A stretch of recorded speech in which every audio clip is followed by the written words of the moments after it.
Hello everyone, video ಹಾಕಿ ತುಂಬ ದಿನ ಆಯ್ತಲ್ವಾ. ಸೊ ಇವತ್ತಿನ ಈ ವಿಡಿಯೋದಲ್ಲಿ ನಾನು ಗ್ಲೂ ಪೆನ್ನ ಯಾವ ಥರ ಯೂಸ್ ಮಾಡೋದು ಅಂತ ತೋರಿಸ್ಕೊಡ್ತಾ ಇದ್ದೀನಿ. ನನ್ನ ವಿಡಿಯೋ ನೋಡಿ ಒಬ್ಬರು ಕಮೆಂಟ್ ಬಾಕ್ಸಲ್ಲಿ ಕಮೆಂಟ್ ಮಾಡಿದ್ರು, ಗ್ಲೂ ಪೆನ್ನ ಯಾವ ಥರ ಯೂಸ್ ಮಾಡ್ತಾರೆ ಮೇಡಮ್ ಪ್ಲೀಸ್ ಹೇಳಿ ಅಂತ. ಸೊ ಬನ್ನಿ ಯಾವ ಥರ ಯೂಸ್ ಮಾಡೋದು ಅಂತ ಹೇಳ್ತೀನಿ. ಸೊ ಇದು ಗ್ಲೂ ಪೆನ್ ಅಂತಾರೆ ಇದನ್ನು. ಇದು ಪೆನ್ ಈ ಥರ ಬಂದಿರುತ್ತೆ. ಇದು ಗ್ಲೂ ಪ್ಯಾಡು.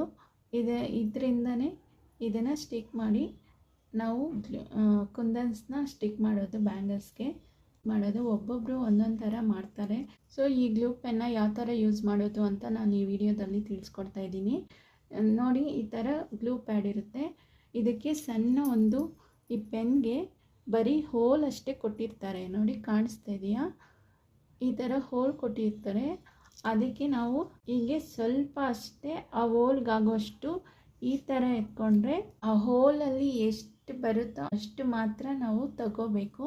ನೋಡಿ, ಈ ಥರ ತಗೊಂಡು ಇದೇ ಥರ ಹಿಂಗೆ ಸ್ವಲ್ಪ ಹಿಂಗೆ ಪ್ರೆಸ್ ಮಾಡಿದ್ರೆ ಅದು ಅಂಟ್ಕೊಳ್ಳುತ್ತೆ. ಆವಾಗ ಬ್ಯಾಂಗಲ್ಗೆ ಇಡ್ಬೋದು. ಒಬ್ಬೊಬ್ಬರು ಏನು ಮಾಡ್ತಾರೆ ಅಂದರೆ ಈ ಥರ ಮಾಡಿಬಿಟ್ಟು ಈ ಥರ ಇಟ್ಕೊಂಡ್ಬಿಡ್ತಾರೆ.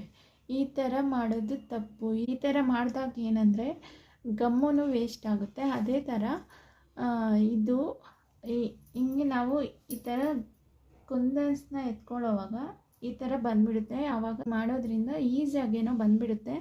ಆದರೆ ಕುಂದನ್ ಮೇಲೆ ಇದು ಅಂಟ್ಕೊಂಡ್ಬಿಡುತ್ತೆ ಗಮ್ಮು. ಸೊ ಈ ಥರ ಮಾಡಬಾರ್ದು. ಕುಂದನ್ ಮೇಲೆ ಅಂಟ್ಕೊಂಡ್ರೆ ಏನಾಗುತ್ತೆ ಅಂದರೆ ಅದು ಶೇಡ್ ಆಗಿಬಿಡುತ್ತೆ, ಕುಂದನ್ ಕಾಣಿಸಲ್ಲ ನೀವು ಆ ಥರ ಮಾಡಿದ್ರೆ.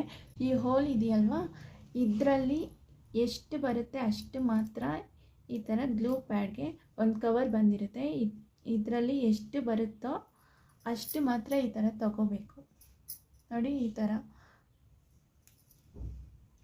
ನೋಡಿ ಕಾಣ್ತಿದೆ ಅಲ್ವಾ? ಈ ಥರ ಎಷ್ಟು ಬರುತ್ತೋ ಅಷ್ಟು ಮಾತ್ರ ತಗೊಂಡು ಕುಂದನ್ ಮೇಲೆ ಈಗ ಇಟ್ಟಾಗ ಹಿಂಗೆ ಅಂಟ್ಕೊಳ್ಳುತ್ತೆ. ಆವಾಗ ಗಮ್ಮು ಸೇವ್ ಆಗುತ್ತೆ. ಅದೇ ಥರ ಕುಂದನ್ ಮೇಲೇನೂ ಅಂಟ್ಕೊಳ್ಳೋದಿಲ್ಲ ಗಮ್ಮು.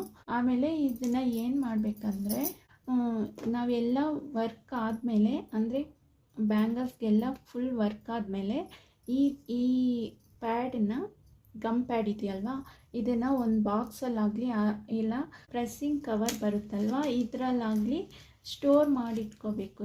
ಈ ಥರ ಗಮ್ನ ಸ್ಟೋರ್ ಮಾಡಿಕೊಂಡು ಇಟ್ಕೊಂಡ್ರೆ ಗಮ್ಮು ತುಂಬ ದಿನ ಬರುತ್ತೆ. ಇಲ್ಲ ಅಂದರೆ ಗಾಳಿಗೆ ಬಿಟ್ಟರೆ ಏನಾಗುತ್ತಂದರೆ ಅಂಟ್ಕೊಳ್ಳಲ್ಲ ಕುಂದನ್ಗೆ. ಈ ಥರ ತಗೊಂಡು ಈ ಥರ ಮಾಡಿದ್ರೆ ಅಂಟ್ಕೊಳ್ಳಲ್ಲ. ಏರ್ ಹೋಗ್ದಿರ ನೋಡ್ಕೋಬೇಕು. ನೀಟಾಗಿ ಈ ಥರ ಸ್ಟೋರ್ ಮಾಡಿಕೊಂಡು ಒಂದು ಕವರಲ್ಲಾಗಲಿ ಬಾಕ್ಸಲ್ಲಾಗಲಿ ಹಾಕ್ಕೊಂಡು ಇಟ್ಕೊಳ್ಳಿ.